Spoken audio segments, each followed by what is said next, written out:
The warning as for GPS. Okay, and what else? So I mentioned this earlier.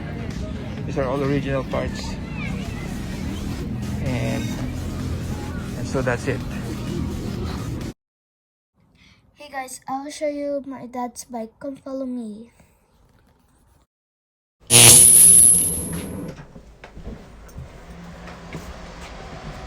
Welcome to my road.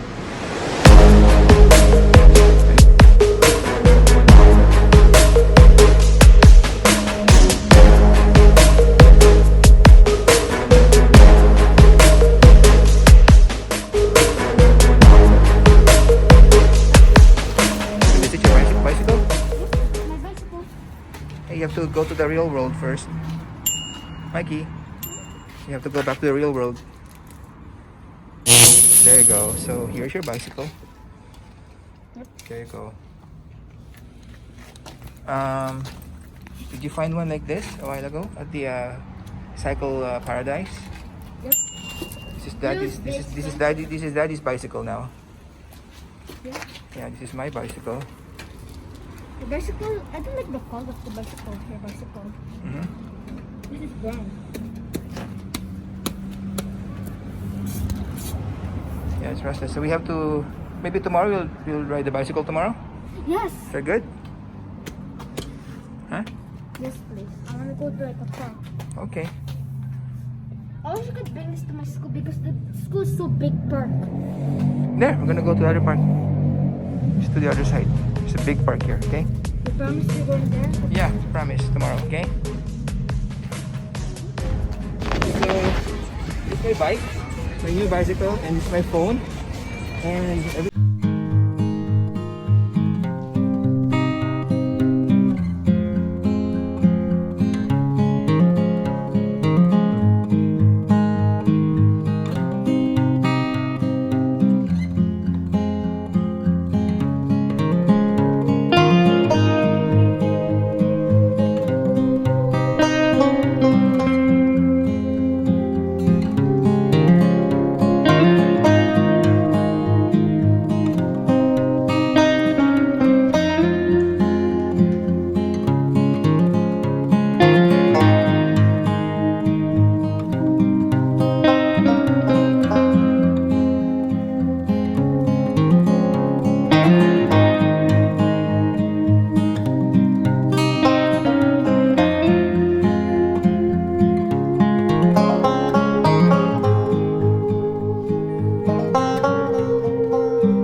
to see this.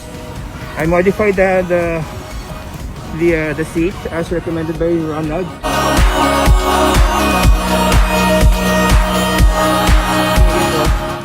And by the way, you should see this. It's very cool. This one is my side mirror, adjustable left and right, going up in any direction.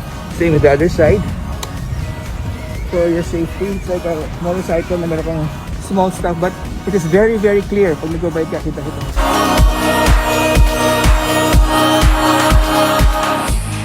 And also the toolbox I have here, in the secret toolbox here, is a hard shell. And here's my little toolbox wherein I only bring stuff that is required or needed, like the smallest pump in the world, air pump. And then I also have the Allen wrench and other wrenches, tools. You can use this one, which is only necessary for my bicycle. Hindi lang dadala na ko ano. Same with the Jeep bicycle. So ito yung parang naka-basic tools din niya dyan. And of course, you're familiar with this. This is my little selfie stick.